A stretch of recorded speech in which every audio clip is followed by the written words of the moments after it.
Звонок по телефону. «Чувак, приезжай к нам на дачу». «Не хочу». «Зря. Тут пиво, пьяные девочки. Красота». «Папа, я не куплюсь на это второй раз. Копайте сами свою картошку». Встречаются два сотрудника. Один другому говорит: «Я сейчас был у шефа, и у меня две новости. Одна хорошая, а другая плохая. С какой начнем?» «Давай с плохой. Меня уволили». «А какая же хорошая?» «И тебя тоже». Два одессита тихонько беседуют в зале суда. «Моня, ты мне можешь объяснить, почему во время оглашения приговора нужно стоять?» «Потому что после этого таки придется долго сидеть». Разговаривают две подруги. «Познакомилась вчера с одним прибалтом, Суреном звать». «Да какой же он прибалт?» «Ну не знаю, прибалтывает за 15 минут». Судья спрашивает обвиняемого: «Почему вы избили мужчину, у которого украли кошелек? Но ведь в нем не было денег». После первой брачной ночи в комнату к молодым заходит теща и говорит: «А я все слышала, везет же вам, а я уже давно без мужчины, а так хочется мужика за хозяйство потрогать». Жена обращается к своему мужу: «Коль, дай маме потрогать». Зять снимает трусы, теща трогает и радостно заявляет: «Пожалуй, я у вас еще на недельку задержусь».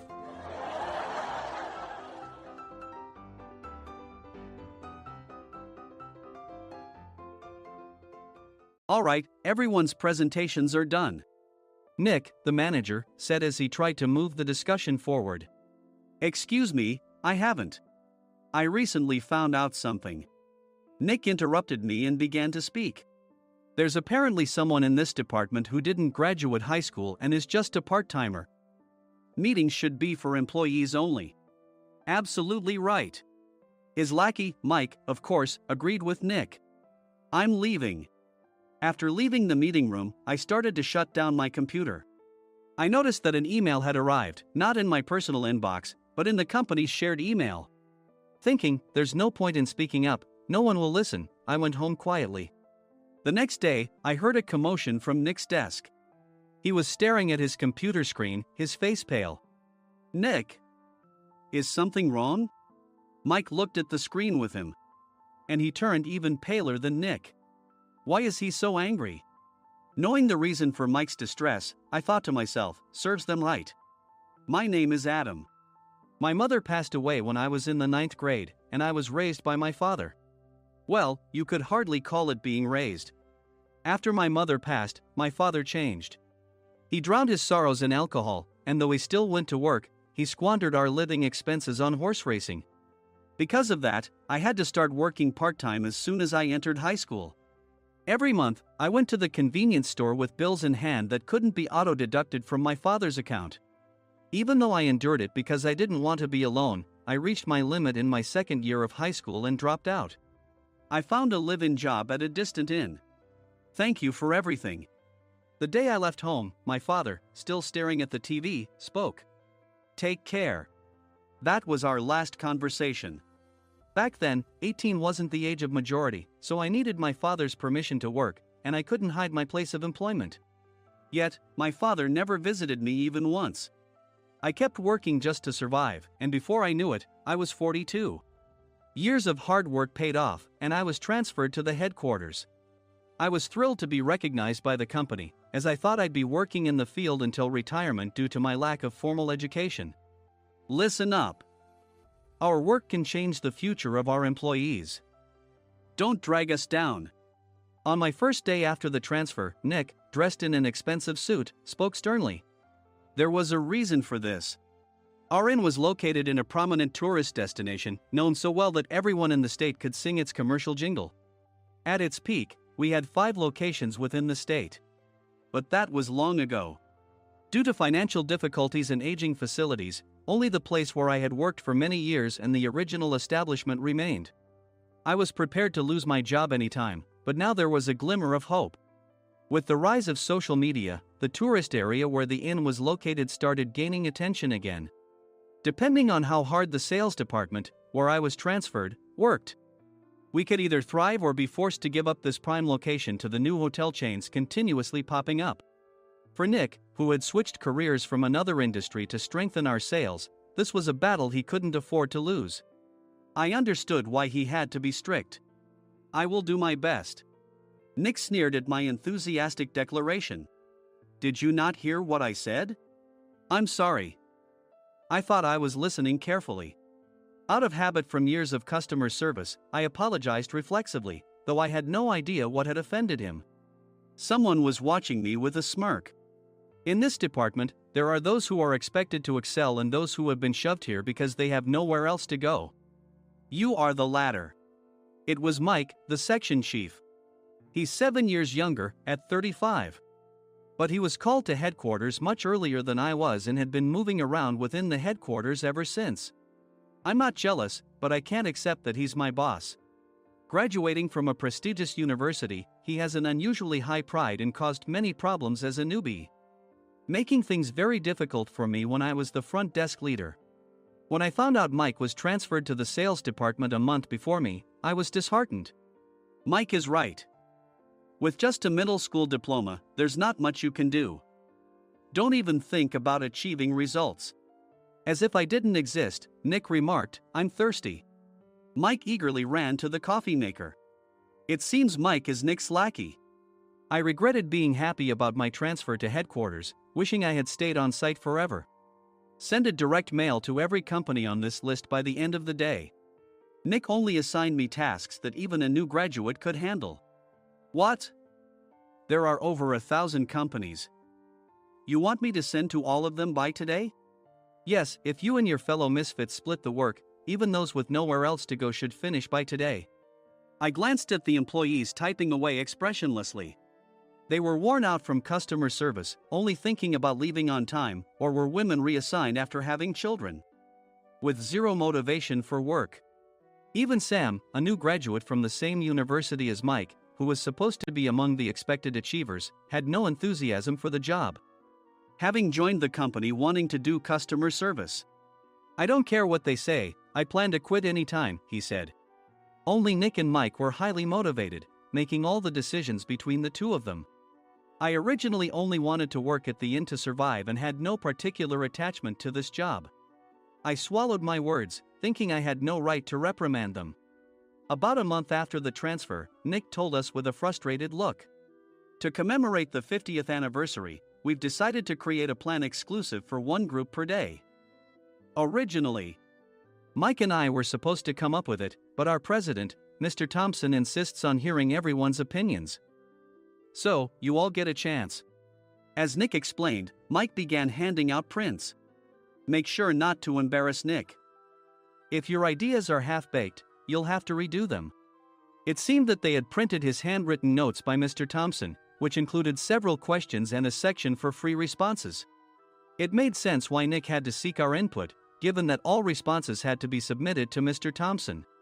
We were given a week to think about it, and a meeting was scheduled to compile our ideas.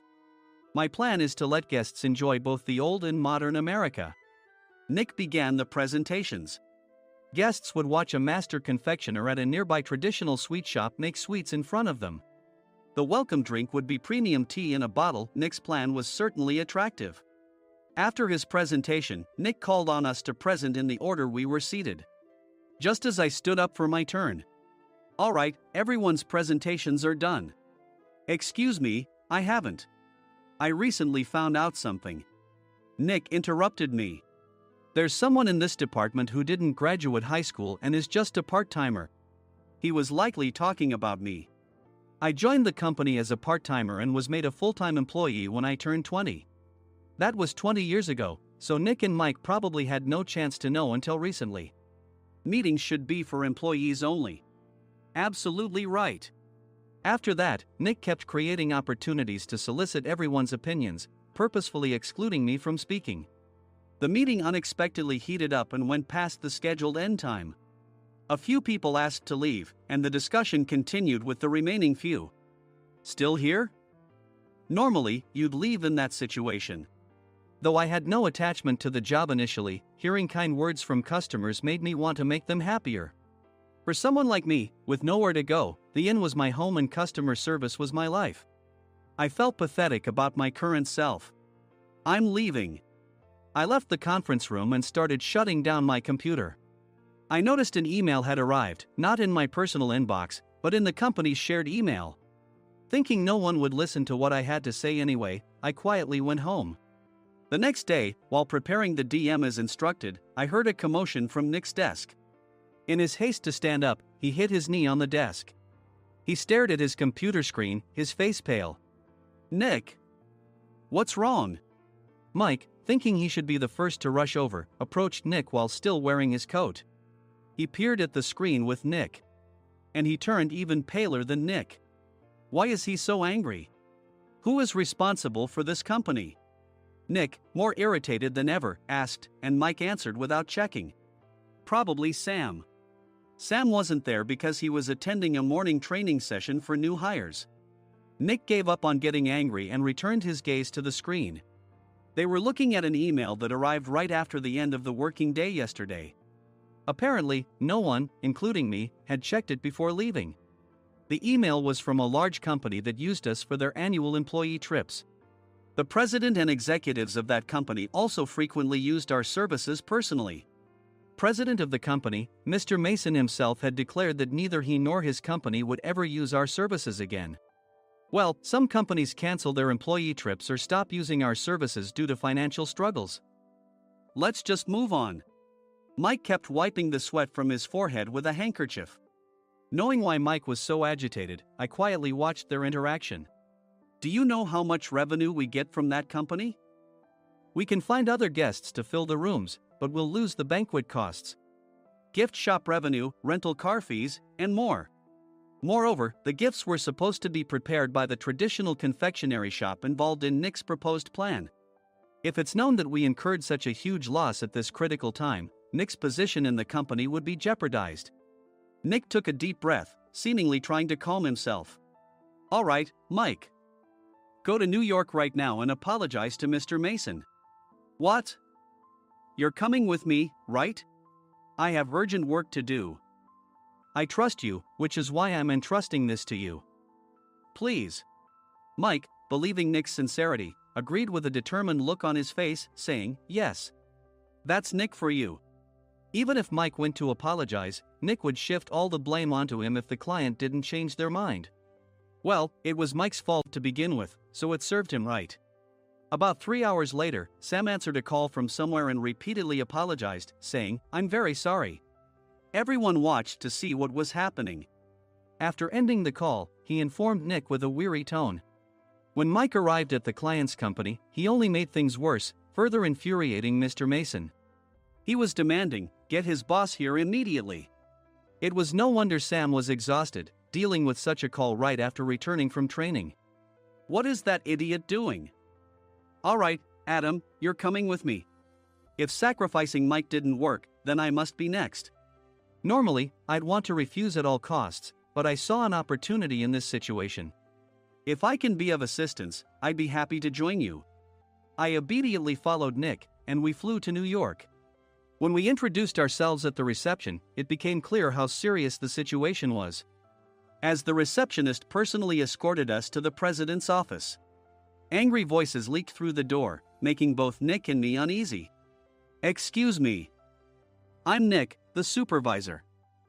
I understand my subordinate has caused you trouble, and I deeply apologize. Nick, with his experience in the corporate world, knew enough to offer an apology before excuses. However, his customer service skills left much to be desired. I sighed as I saw Mike trembling like a small dog in the corner of the room. What kind of training are you giving your subordinates? Mr. Mason glared at Nick with a red face. The intensity of his gaze made even Nick take a step back. Regrettably, I joined this company only 2 years ago and was unaware of Mike's issues. I should have identified his shortcomings sooner. Indeed. I should have realized sooner. No sensible person would come to apologize and then give a lengthy presentation on the drawbacks of not using their in. Nick froze, his mouth slightly open. Suspecting the worst, I picked up the documents that had fallen to the floor. It seemed Mike hastily prepared these documents on the plane, listing the disadvantages. Disadvantage 1: if you change the venue for the company trip, employees might suspect it's for cost-cutting reasons, leading to a negative impression. Reading it aloud half-jokingly, Nick snatched the papers from my hand and checked the contents with a furious expression. Among the stack of documents was a receipt from a nearby convenience store's copy machine. I felt a pang of dread. hoping he hadn't shown the receipt as well. What do you think he said when I asked what kind of nerve he had to do this? I'm very sorry. Faced with the dire situation, Nick must have thought there was nothing left to do but apologize. In a voice smaller than I'd ever heard from him, he uttered words of apology. He said, "I'm a Harvard graduate. I don't believe I said anything wrong. Mike, what have you done?" Forgetting his plan to pin the blame on Mike, Nick yelled loudly, even in front of Mr. Mason. "I didn't do anything wrong." "You're still saying that? Look at him." Mike pointed at me with a shaking hand. "I was assigned to headquarters in my 20s and now I'm a section chief. This guy only made it to headquarters at 42. Everything I've done proves I was right. So why are we losing the contract?" Having said his piece, Mike collapsed to the floor. "Of course. You were sent there because you had nowhere else to go." Mike never expected to hear such words from someone he looked down upon. He lunged at me, and Nick hurriedly stepped in to stop him. "Mr. Thompson told me Mike is a quick thinker, and to take good care of him." There's no way he was pushed aside. "Don't make things worse here. He didn't say quick thinker, he said only quick-witted, didn't he?" I don't remember that part. I recalled the many troubles Mike caused when he was a newbie. When Mike was on the front line, his pride was so high that he never apologized to customers. Customer service, especially in our job, doesn't work alone. It brings both good and bad situations. If the front staff or housekeepers made mistakes, or the cleaning company didn't properly clean a room, one had to apologize to the customers regardless of personal fault. Mike, in such situations, would never apologize, insisting he wasn't at fault. This often angered customers, and as the front desk leader, I frequently had to apologize on his behalf. He caused complaints and disrupted operations, which is why he was quickly moved to headquarters. In departments where he didn't interact directly with customers, his quick thinking was beneficial and things went well. But it seemed his flaws were starting to show. Corporate reservations are supposed to be entered into the system by the sales representative. But a quick check yesterday revealed that more than 10 items were missing from the client's reservation. The handover document clearly stated what needed to be prepared. Why didn't you enter it into the system? Why do we have to give them special treatment? Filling rooms near the banquet hall, setting up all the food in advance. Specifying the brand of wine, they're too demanding. No wonder he always angered customers, I thought, feeling a headache coming on. Grouping them in rooms near the banquet hall is for our benefit too. It makes it easier for the staff to set up beds and serve breakfast since everyone's schedule is synchronized. As for the other requests, Mr. Mason suggested them to lighten our load. I didn't know that. Nick finally seemed to realize that Mike was the one who had angered the client. What did you say to them? I just told them we wouldn't give them special treatment anymore. We shouldn't waste effort on things that don't bring in money. I was utterly exasperated at his lack of understanding of customer service. Of course, we shouldn't comply with unreasonable demands. But carrying over successful practices from past stays makes customers feel remembered and enhances their experience. Good memories encourage repeat visits. That's part of our job. I looked down at Mike, who was sitting on the floor. In our job, nothing is a waste. Mr. Thompson likely moved you to the sales department, hoping you'd finally understand this. How do you think he feels now that you've failed to meet his expectations? Mike, tears in his eyes, fled the president's office. I was amazed he still hadn't apologized. You have it tough, Adam. It's okay, we're all employees of the same company. I deeply apologize for this disrespectful incident. Especially after all the care you've shown us. If it weren't for you, Adam, I really would have stopped staying here. When I heard you were moving to the sales department, I was willing to reconsider if you handled it. Seeing us talk so amicably, Nick's face contorted. Do you two know each other? Adam's service is excellent. I always requested him specifically. Normally, we don't accept specific staff requests, but we made an exception for Mr. Mason, adjusting my shifts accordingly. He had personally stayed at our hotel just before my transfer, and during casual conversation, I mentioned, I'm moving to the sales department soon. If I hadn't told him then, things could have been much worse. Please continue to take care of us. I look forward to it. On the return flight, Nick awkwardly offered me a can of beer. It's still working hours. Of course, I had no intention of forgiving him for a single beer. Nick might try to pin everything on Mike and avoid any consequences. While pondering this, a startling fact came to light. Nick, the tea bottles for the plan have arrived. I handed Nick a bottle labeled with our inn's name. They look good. What are you talking about? These are plastic bottles. I had assumed we would use the trendy, high-end bottling tea. But what arrived were ordinary plastic bottles of tea with customized labels. The only unique aspect was the label, which had the inn's name, making it look customized. Upon further investigation, I discovered that a substantial amount of money was set to be paid to the tea company. It was priced like bottling tea. Does this plastic bottle really cost $100 each? The tea inside is specially blended for us. The extra cost is for that.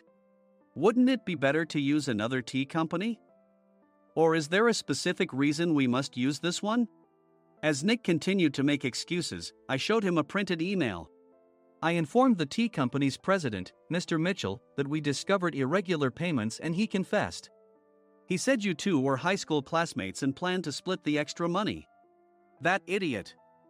Why did he confess? That's not important. You should worry about yourself, this could turn into a police matter. Opening the bottle cap, I suggested. How about calming down with this tea? It supposedly has a relaxing effect. Nick drank the tea frantically. In the following days, decisions were made about their fates. Mike was reassigned to the General Affairs Department, with no chance of transfer or promotion, as per Mr. Thompson's orders. As for Nick, since the payment to the tea company hadn't yet been made, he narrowly avoided legal trouble. Instead, he was encouraged to leave the company, and to avoid further complications, Nick submitted his resignation. Rumor has it that connections between HR departments have made it difficult for him to find new employment. Even though it was good to have those two gone, something unexpected happened in the sales department. Everyone became motivated and united in refining the 50th anniversary plan. In the end, my plan was adopted. We collaborated with the Tourist Information Center to provide personalized guides. The plan, tailored to the number of guests, was truly special for the 50th anniversary. Hey, is Adam's family coming to stay? I immediately booked that special plan for my family. Sam noticed it on the reservation list and quickly picked up on it. Yes, I'm inviting my father. That's great. I might invite my parents too. I lacked the courage to face my father just as Adam. But here, with the confidence Mr. Mason praised, I felt ready. The 50th anniversary plan was a perfect opportunity to reconnect with my father. I hoped to bring back the days when we could laugh together as we once did.